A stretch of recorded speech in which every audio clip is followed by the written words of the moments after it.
Tonton video ini sampai selesai agar Anda tidak gagal paham.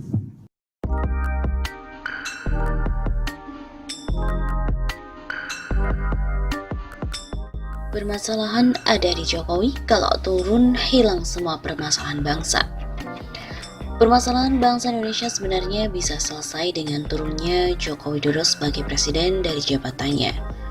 Permasalahan ada di Jokowi, kalau turun hilang semua permasalahan bangsa.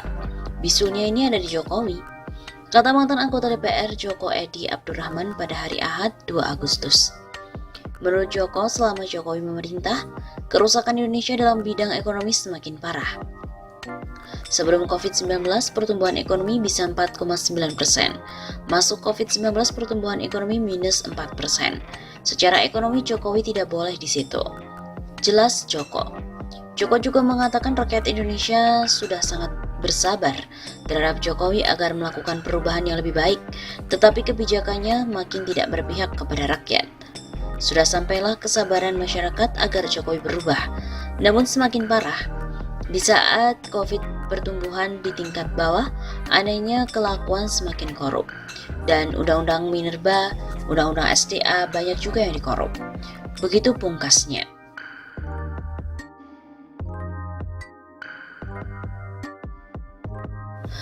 Pernah diberitakan juga sebelumnya Jokowi akan mereshuffle kabinetnya. Hal ini pun dikritisi oleh aktivis HAM Natalius Pigai yang menyoroti pernyataan Presiden Joko Widodo yang kepikiran mau mereshuffle jajaran menterinya di Kabinet Indonesia Maju. Ia menilai justru persoalan saat ini karena kepemimpinannya Jokowi selaku kepala negara. Terserah dia mau ganti menteri atau tidak, itu urusannya. Sumber masalah saat ini justru soal ketidakmampuan memimpin Indonesia. Begitu kata Pigai kepada redaksi dalam pesan singkatnya pada hari Senin. Pigai juga mengkritisi gaya kepemimpinan Jokowi selama menjabat sebagai RI 1. Menurutnya, ex-gubernur DKI Jakarta itu sering berbohong. Saya justru tidak percaya Jokowi dengan omongannya karena sering berbohong dan selalu berbohong. Pun terkait isu reshuffle yang kembali mencuat, ia berharap Jokowi bisa introspeksi. Katanya lebih baik terkait hal-hal teknis administrasi intern diungkap ke publik. Pigai juga menilai susunan menteri di kabinet kali ini pun masih bermuatan politik dan tidak akomodatif. Maka itu dengan ujian adanya pandemi corona ini, dari segi ekonomi, sosial disebutnya kurang memberikan harapan ke rakyat. Baginya Jokowi sebagai presiden hanya mumpuni dari prestasi politik namun tidak untuk reputasi. Isu reshuffle kabinet kembali mencuat karena ucapan Presiden Jokowi yang tampak kecewa terhadap kinerja para menterinya yang menganggap biasa dengan krisis pandemi corona. Jokowi menyampaikan hal itu saat pidato kenegaraan di Istana Negara pada hari Kamis 18 Juni yang lalu. Jokowi bilang situasi krisis di tengah pandemi corona harus disikapi dengan langkah-langkah yang luar biasa atau extraordinary. Ia mengajak jajaran menterinya menjalankan amanat karena ada tanggung jawab terhadap 260 juta lebih rakyat Indonesia. Saya membuka yang namanya entah langkah politik, entah langkah kepemerintahan. Akan saya buka. Langkah apapun yang extraordinary akan saya lakukan untuk 260 juta rakyat kita, untuk negara. Bisa saja membubarkan lembaga, bisa saja reshuffle. Sudah kepikiran kemana-mana saya. Begitu kata Jokowi dalam pernyataannya yang diunggah di akun YouTube Sekretariat Presiden pada hari Minggu 28 Juni.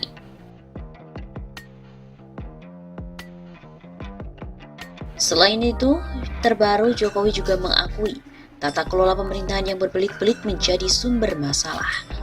Presiden Joko Widodo alias Jokowi mengakui bahwa permasalahan saat ini adalah tata kelola pemerintah yang berbelit. Sebab itu, cara tersebut harus diubah dengan cepat dan terobosan baru. Disinilah justru letak permasalahan tata kelola pemerintah.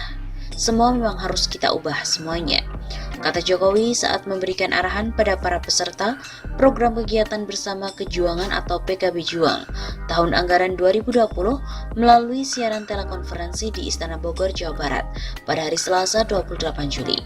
Dia mengatakan saat ini terlalu banyak peraturan yang berbelit-belit sehingga terjebak birokrasi yang dibuat sendiri. Terlalu banyak tahapan-tahapan padahal kita sebenarnya bisa langsung.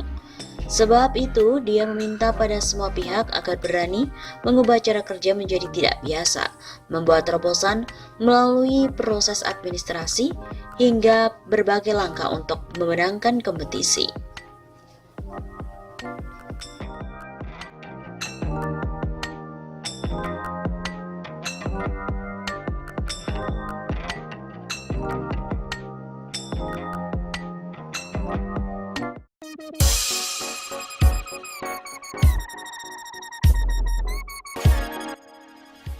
Surat terbuka untuk Jokowi. Bila tidak mundur, kemungkinan akan terjadi revolusi. Tidak menutup kemungkinan adanya revolusi rakyat jika Presiden Joko Widodo tidak mundur dari jabatannya. Bila tak mundur, bukan menjadi sebuah keniscayaan, akan terjadinya gelombang gerakan revolusi dari rakyat, dari seluruh elemen masyarakat. Begitu kata Panglima Serdadu X Trimatra Nusantara, Ruslan Buton, dalam surat terbuka kepada Presiden Jokowi. Kata Ruslan Buton, Jokowi mundur dari jabatannya untuk menyelamatkan negara kesatuan Republik Indonesia sebelum kedaulatan negara benar-benar runtuh dan dikuasai asing, terutama oleh Cina Komunis. Ruslan Buton juga mengatakan berbagai kebijakan Presiden Jokowi selalu melukai dan merugikan kepentingan rakyat, bangsa, dan negara. Yang lebih mengkhawatirkan lagi adalah ancaman lepasnya kedaulatan negara Republik Indonesia yang sangat dicintai. Suka atau tak suka, di era kepemimpinan saudaralah semua menjadi kacau balau alias amburadul dalam segala hal. Entah karena ketidakmampuan saudara atau bisikan kelompok yang memiliki kepentingan yang tidak dipahami, atau mungkin karena Anda telah tersandra oleh kepentingan elit politik. Menurut Ruslan Buton, lengsernya Jenderal Besar Soeharto bisa menjadi sebuah acuan atau referensi Presiden Joko Widodo untuk mengundurkan diri. Sebagai seorang negarawan, beliau dengan legowo menyatakan mundur dari tahta kepresidenan demi menghindari pertumpahan darah sesama anak bangsa. Dan beginilah lengkapnya dari surat terbuka untuk Presiden Joko Widodo. Kepada yang terhormat Saudara Insinyur Haji Joko Widodo, Assalamualaikum warahmatullahi wabarakatuh. Saya Ruslan Buton, mewakili seluruh rakyat Indonesia yang sangat prihatin dengan kondisi bangsa saat ini. Di tengah pandemi COVID-19, saya melihat tata kelola berbangsa dan bernegara yang begitu sulit dicerna oleh akal sehat untuk dipahami oleh siapapun. Kebijakan-kebijakan saudara selalu melukai dan merugikan kepentingan rakyat, bangsa, dan negara. Yang lebih mengkhawatirkan lagi adalah ancaman lepasnya kedaulatan negara, kesatuan Republik Indonesia yang sangat kami cintai ini. Suka atau tidak suka, di era kepemimpinan saudaralah semua menjadi kacau balau alias amburadul dalam segala hal. Entah karena ketidakmampuan saudara atau bisikan kelompok yang memiliki kepentingan yang tidak saudara pahami, atau mungkin karena saudara telah tersandra oleh kepentingan politik. Di sini saya tidak akan memaparkan kebijakan-kebijakan saudara yang lebih banyak merugikan rakyat, bangsa, dan negara. Sebagai bentuk etika berkomunikasi terhadap saudara dari saya yang kebetulan menjabat sebagai Presiden Republik Indonesia, Saudara Joko Widodo yang saya hormati, semua sistem yang berlaku di negeri ini bagaikan benang kusut yang sangat sulit untuk dirajut kembali. Oleh karenanya, dengan bahasa yang sangat sederhana ini, saya memohon dengan hormat agar saudara dengan tulus dan ikhlas secara sadar untuk mengundurkan diri dari jabatan saudara sebagai Presiden Republik Indonesia. Hal ini perlu dilakukan demi kepentingan bangsa untuk menyelamatkan negara kesatuan Republik Indonesia sebelum kedaulatan negara ini benar-benar runtuh dan dikuasai asing, terutama Cina Komunis. Saya tahu ini adalah pilihan sulit, namun merupakan pilihan terbaik.